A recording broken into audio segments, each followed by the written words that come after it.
जिस एरिया में हम लोग रहते हैं वो तो हमारा पूर्वज का ज़मीन है। वहाँ पूर्वज का ज़मीन से हटा के अचानक दूसरा जगह में एक घर दिया जा रहा है, मगर वो नोटिफिकेशन में ये भी क्लियर नहीं है कि वो पट्टा दे रहा है कि नहीं।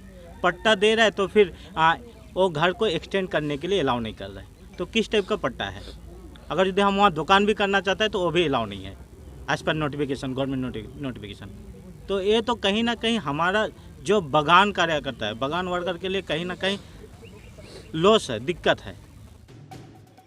शुक्रवार के माल ब्लॉक कर मानावाड़ी चाय बागान का फैक्ट्री लाइन में जलपाईगुड़ी एमपी डॉक्टर जयता कुमार राय द्वारा 200 जरूरतमंद परिवार के कंबल वितरण करल गेला उपस्थित रहलाई डिस्ट्रिक्ट प्रेसिडेंट बप्पी गोस्वामी, जिला एससी मोर्चा प्रेसिडेंट अखिल सरकार, डिस्ट्रिक्ट युवा जनरल सेक्रेटरी सतवीर सिंह, माल उत्तर मंडल प्रेसिडेंट प्रदीप तिर्की, माल उत्तर प्रखंड जनरल सेक्रेटरी निरंजन पाल, BTWU central committee Shri Krishna Oraon इत्यादि उपस्थित रहलाई।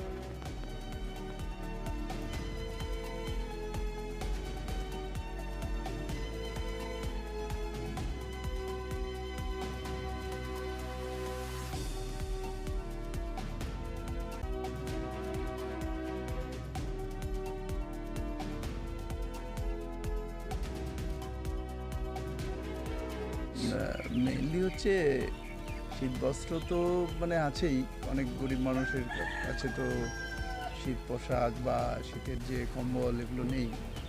তো আমার একটু আগে আসতে পারলে ভালো হতো, সময় পাচ্ছিলাম না। তো আজকে এসেছি ওগুলোই ডিস্ট্রিবিউট করতে, সাথে সাথে এখানকার যে সমস্ত মানুষের যে সমস্ত সমস্যা সেই সমস্যাগুলোও শুনতে এসেছি এবং কিছু কিছু যেমন সমস্যার সমাধানও করতে পেরেছি। যেমন সাইডি টি গার্ডেনে PF 1 কোটি টাকার মতো মানে অনেক বাকি ছিল, তার মধ্যে এর মধ্যেই 1 কোটি টাকা রিলিজ হয়ে গেছে আমার আসার পর থেকে, মানে পরে আদবদের সাথে আলোচনা করার পর।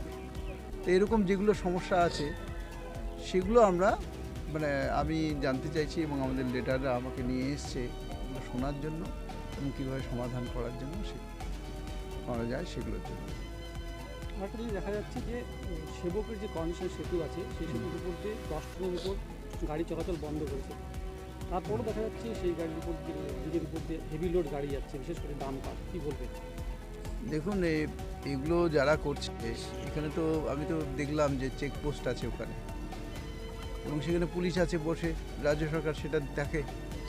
কিন্তু তারা যদি অ্যালাউ করে জানা সত্ত্বেও যদি কোনো একটা অ্যাক্সিডেন্ট হয় তার দায়িত্ব কিন্তু রাজ্য সরকারের হবে। সুতরাং রাজ্য সরকার যেন সাবধান হয়ে যায় আর এই সমস্ত ব্যাপারে একটা কনস্ট্যান্ট একটা ভিজিল বা মানে কনস্ট্যান্ট দেখাশোনা যেন ঠিকমতো করে, সেটা আমি আপনাদের মাধ্যমে আমি জানাচ্ছি। আচ্ছা, আমরা দেখলাম আসার সময় দেখলাম এখানে চায় সুন্দরী ঘর হচ্ছে, কী বলবেন? হ্যাঁ, কি হচ্ছে? চায় সুন্দরী ঘর মানাবাড়িতে দেখে মানে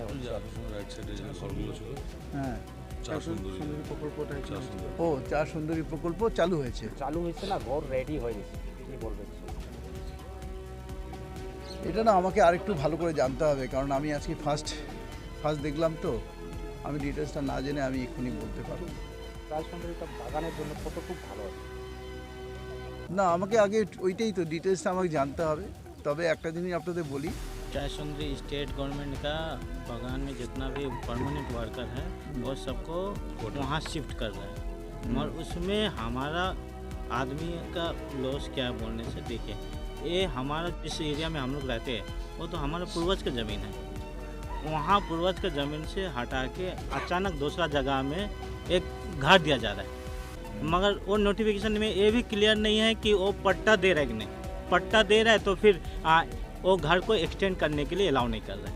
तो किस टाइप का पट्टा है? अगर यदि हम वहाँ दुकान भी करना चाहते हैं तो वो भी अलाउ नहीं है as per notification, government notification.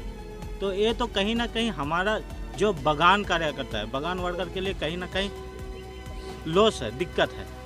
अगर यदि ये नहीं करके जिस एरिया में हमारा आदमी बसवास करता है, पूर्वज हमारा यहीं रहा था, काम किया, और जो एरिया हम लोग पूर्वज का ही ज़मीन है वो ज़मीन को ही अगर यदि गवर्नमेंट नोटिफिकेशन करके उसी को पट्टा देता तो हम लोग बहुत ज़्यादा शुक्रगुजार रहते स्टेट गवर्नमेंट का। লাস্ট কোশ্চেন সেটা হচ্ছে দেখা যাচ্ছে আজকে যে জন বার্লার বাড়ির সামনে ধর্নায় বসছে তৃণমূল শ্রমিক সংগঠন। আমার বাড়ির সামনে ধর্না বসছে, কি বলবেন? 8 দিনের জন্য ধর্নায় বসছে। ওরা বলছে যে আপনারা কি চা বাগানের দিকে ধ্যান দিন না, ইত্যাদি ইত্যাদি। দেখুন, কেন্দ্রীয় সরকার এই যে 1000 কোটি টাকা দিয়েছে এখানকার, তাও রাজ্য সরকারের মাধ্যমে আমি অলরেডি গেছিলাম, নারী এবং শিশু যারা আছেন, মা এবং বাচ্চাদের জন্য গভর্নমেন্ট অফ ওয়েস্ট বেঙ্গলের মাধ্যমেই এটা এখানে খরচ হবে। এবং শুধু তাই নয়, পিএফের ক্ষেত্রে এদের লেবার কমিশনার আছে। এই লেবার কমিশনার বা স্টেট গভর্নমেন্টের যে মেশিনারিস আছে, এদের গাফিলাতির জন্য আজকে এরা ঠিকমতো লেবাররা এখানকার যারা কাজ করে তারা কিন্তু পিএফ পাচ্ছে না। এটা আমি উচ্চপদস্থ আধিকারিকদের সাথে জেনেছি। একদিকে তারা যখন বলছে যে আমাদের দিকে আঙুল তুলছে যে ওটা পিএফ পাচ্ছে না, কারণ পিএফ সেন্ট্রাল গভর্নমেন্টের ডিপার্টমেন্ট, তখন তাদের লেবার কমিশনার, তাদের লেবার অফিসার, তাদের সেক্রেটারি লেবার মিনিস্ট্রির, তাদের মিনিস্ট্রি কী করছে? সুতরাং তারা একদিকে বলছে যে লেবারদের জন্য কাজ করছে না, কারণ তারা মালিকদের সাথে বা অনেক অন্যরকম কিছু একটা বন্দোবস্ত চলছে তাদের। আবার অন্যদিকে তারা ব্লেম দিচ্ছে কেন্দ্র সরকারের বা আমাদের। সুতরাং আপনারা বুঝতেই পাচ্ছেন এদের পুরোটাই চালাকি। মানুষ কিন্তু আস্তে আস্তে জানতে পারছে, আমি যেমন করে জানতে পারছি, আজকে সবার সামনে কোশ্চেনটা আসলো বলে বললাম যে এখানকার লেবার কমিশনার আছে, তারা রাজ্য সরকারের আন্ডারে আছে, এরকম স্টেট গভর্নমেন্টেও তাদের অফিসাররা আছে, তাদের অফিসাররা এখন পর্যন্ত পিএফ পাওয়ার জন্য বা যে সমস্ত চা বাগান থেকে ঠিকমতো পিএফ জমা দেয় না, তার জন্য কি অ্যাকশন নিয়েছে তারা মানুষের সামনে বলবে।